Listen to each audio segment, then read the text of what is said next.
Sampurasun, Mugi Rahayu, Sagung Dumadi. 2246 tahun yang lalu, bahasa Sunda dan Jawa satu bahasa. Asal mula orang Jawa, suatu tinjauan antropologis.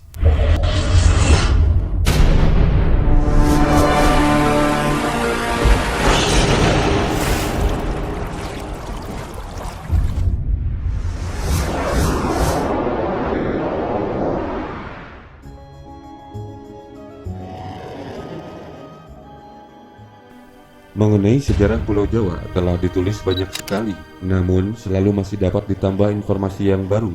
Mengenai pembahasan asal mula orang Jawa telah dibuatkan dalam 2 post video sebelumnya tentang misteri asal mula Pulau Jawa, Galuh Purba, dan Gunung Krakatau. Pembahasan sebelumnya lebih berdasarkan pada mitologi atau mitos yang beredar, yang berkaitan dengan kepercayaan yang berdasarkan pendekatan-pendekatan legenda. Apalagi mitos bahwa penduduk Pulau Jawa berasal dari Turki berdasarkan naskah cerita Babat. Sedangkan kisah Babat tak didukung oleh bukti arkeologis maupun bukti antropologis.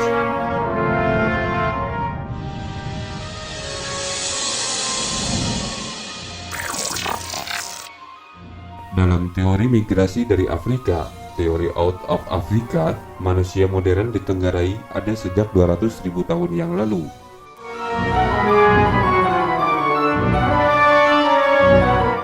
Bila kita flashback, sejarah manusia bermula dari Homo sapiens modern. Keberadaan manusia modern disinyalir berawal pada 200.000 hingga 100.000 tahun yang lalu dan berasal dari Afrika. Demikian teori out of Africa. Dalam alur ini, manusia mencapai Nusantara lebih kurang 50.000 tahun yang lalu. Nusantara telah dihuni manusia modern, Homo sapiens, setidaknya 50.000 tahun yang lalu. Namun, penemuan terakhir di Maroko pada tahun 2020 membuat keraguan bahwa manusia benar-benar berasal dari benua Afrika 200.000 tahun yang silam. Pasalnya, ditemukan 22 fosil Homo sapiens di Maroko yang usianya lebih dari 300.000 tahun. Artinya, lebih tua dari perkiraan selama ini. Di Indonesia sendiri, sejarah berubah dengan ditemukannya fosil manusia purba di Bumi Ayu, Kabupaten Brebes, Jawa Tengah. Setelah diteliti oleh pakar arkeologi Yogyakarta, terdapat bukti yang mencengangkan pada penemuan fosil di Bumi Ayu itu. Profesor Hari Widianto, peneliti dari LIPI, mengatakan fosil manusia purba itu telah berumur 1,8 juta tahun. Itu berarti fosil itu 300.000 tahun, lebih tua dibandingkan Homo erectus yang ada di Sangiran, Jawa Tengah. Tak hanya itu, penemuan ini bisa menjadi tandingan dari teori out of Africa yang selama ini menjadi pegangan kebanyakan ilmuwan purbakala dunia.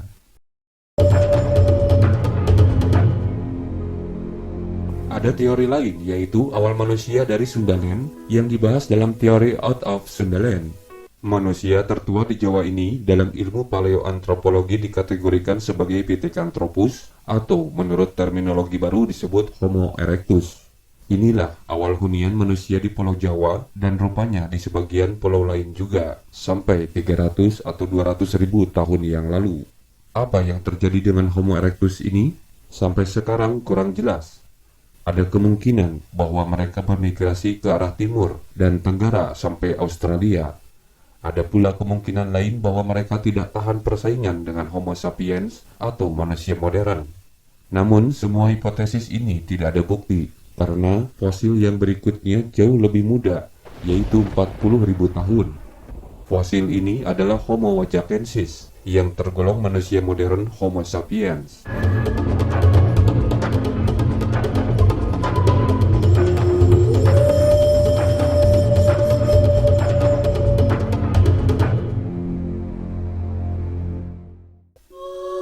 Apa yang terjadi di kepulauan kita antara 200.000 hingga 40.000 tahun yang lampau masih merupakan suatu misteri.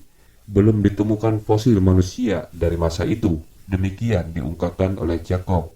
Menurut Jacob, manusia dari Wajak memiliki badan intermedier, yakni baik dari ciri Austro-Melanesoid maupun ciri Mongoloid primitif. Jacob berpendapat bahwa manusia dari Wajak merupakan leluhur penduduk seluruh Nusantara. Dengan ini manusia Wajak dapat dipandang sebagai orang Jawa tertua. Temuan Wajak menunjukkan bahwa sekitar 40.000 tahun yang lalu Indonesia sudah didiami oleh Homo sapiens yang rasnya sukar dicocokkan dengan ras-ras pokok yang terdapat sekarang, sehingga manusia Wajak dapat dianggap sebagai suatu ras tersendiri. Diperkirakan dari manusia Wajak inilah subras Melayu Indonesia dan turut pula berevolusi menjadi ras Austromelanesoid sekarang. Tinggi badannya diperkirakan 173 cm, berarti lebih tinggi dari rata-rata manusia Indonesia sekarang. Bukti-bukti temuan fosil manusia purba sekarang ini sangat minim karena tidak ada atau tidak dilaporkan.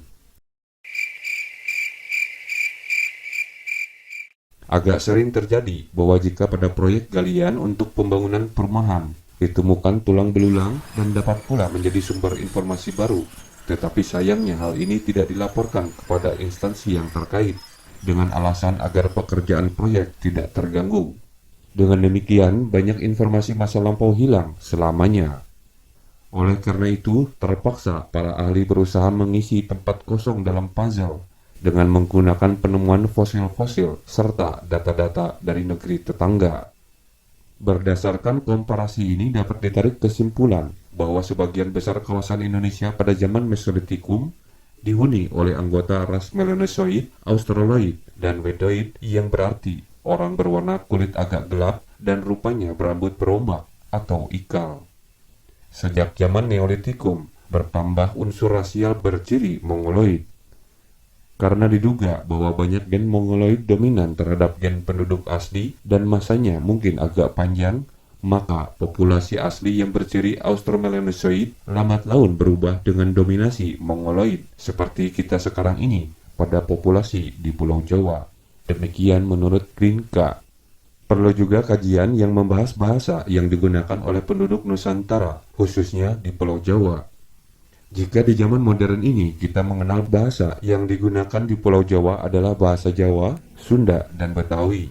Lalu bagaimana di masa prasejarah? Seperti kita ketahui bahwa bahasa Betawi lahir lebih baru sekira abad ke-18 atau 19 Masehi, maka kita membahas asal mula bahasa Jawa dan Sunda.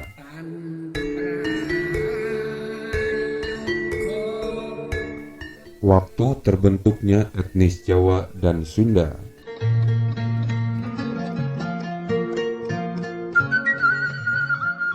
Dari peninggalan puing bangunan, prasasti maupun sumber tertulis telah tersusun tahapan-tahapan sejarah dengan pengaruh Hinduisme, Buddhisme, dan Islam serta pengaruh Barat. Namun, kelompok etnis Jawa dan Sunda telah ada sebelum pengaruh dari luar ini. Kapan terjadinya? Untuk menjawab masalah ini, kita perlu pindah kajian ke linguistik historis komparatif. Linguistik historis komparatif memiliki beberapa metode untuk membandingkan bahasa-bahasa berbagai kelompok etnis. Salah satunya adalah komparasi melalui leksikostatistik, yaitu dengan menghitung perbendaharaan kata bersama dalam dua bahasa. Studi semacam ini menyangkut sebagian besar bahasa Melayu Polinesia yang pernah dilakukan Dayan. Mengutip Jurnal Masyarakat, Kebudayaan dan Politik dari Universitas Airlangga karya Joseph Glinka dengan judul Asal Mula Orang Jawa, suatu tinjauan antropologis, bahwa di zaman prasejarah, bahasa yang digunakan di Pulau Jawa adalah satu bahasa. Setidaknya 2240 tahun yang lalu, bahasa Sunda dan Jawa adalah satu bahasa. Namun terbelah menjadi dua bahasa 2168 tahun yang lalu. Artinya, pemisahan antara bahasa Sunda dan Jawa telah terjadi sebelum Masehi.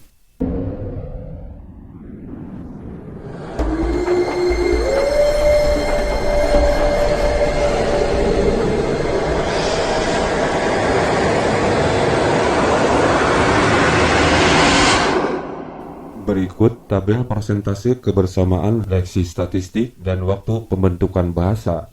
Bahasa merupakan komponen budaya yang amat penting. Kelahiran suatu bahasa dapat dianggap sebagai kelahiran kelompok etnis yang bersangkutan. Ternyata, pemisahan bahasa di Nusantara berlangsung lebih kurang 5.000 tahun yang lalu.